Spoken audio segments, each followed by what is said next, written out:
Good morning everyone. Welcome to El Paraiso. Once again, this is Duke Dale, your plantito here in Mindanao. So this time, ibibigay natin sa inyo ang update ng aking Vanda Lusonica dito sa El Paraiso. Okay, so titingnan natin ang kondisyon ng aking Vanda Lusonica. So yan na po, kaso nga lang doon sa dulo, no? Doon sa dulo, meron tayong makikita na naninilaw at medyo brown na dahon kasi naging resulta ito sa pagputol ko ng mga sanga ng aking mulberry, and that could cause na nagkaroon ng yellowish at saka brown yung kanyang dahon. I hope that this Vanda Lusonica will recover kasi itong Vanda Lusonica hindi talaga siya dapat totally exposed sa araw. Kaso nga lang, because sa pagputol ko ng sanga, naging dahilan na maging medyo masunog ang kanyang, yung mga dahon doon sa portion na iyon. Okay, but I want you to see the condition, no? Meron na po siyang, ang dami na po niyang mga root tips, no? Ang dami na po niyang mga root tips. So this is an indicator na nakapag-adjust na po ang aking Vanda Lusonica dito sa El Paraiso. Okay, so doon sa likod, tingnan ninyo, no? Tingnan niyo doon sa likod, meron na po siyang napaka-healthy na root tip, and then meron din dito sa kabila, at saka dito sa baba, itong medyo mahaba niya na ugat. Okay, tingnan ninyo, meron po siyang mga healthy root tips na talagang umusbong from that root stem. Okay, so tingnan ninyo. So dito sa garden,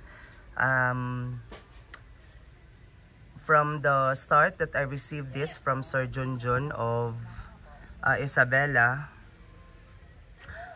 hindi ko ito binigyan ng fertilizer, no? Tubig-tubig lang po siya hanggang sa makapag-adjust na po siya. So napaka-healthy po ng kanyang ugat.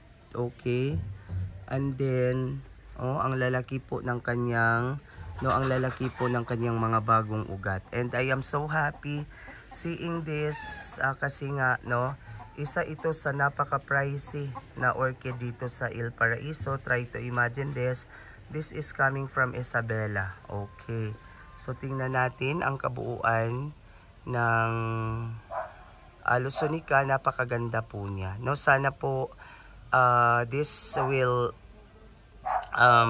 magkaroon siya ng maraming kikis. Mapaparami natin ang Vanda Lusonica dito sa El Paraiso, and I hope that this Vanda makapag-adapt siya sa klima dito sa baba, kasi itong mga Vanda Lusonica usually they are nandun po sila sa pinakamataas, hindi sila nababagay sa lulan. Pero sabi ni Sir Junjun, sinanay na po itong Vanda Lusonica doon sa kanila para mag-survive siya sa lulan. So we will cross our fingers, patuloy natin itong aalagaan at upang magkaroon siya ng maraming kikis, mag-bloom siya dito sa El Paraiso. Okay, so ito po ang latest na kondisyon ng aking Vanda Lusonica. Okay, so I am so happy. Okay, because meron na po siyang mga bagong root tips at napaka-healthy mga root tips. Okay, so hanggang sa muli nating update. So hayaan mo na lang natin yung naninilaw na mga dahon. Masasanay din ito na partially ibinibilad natin siya sa araw. So hanggang dito na lang po, hanggang sa muli, and happy planting everyone.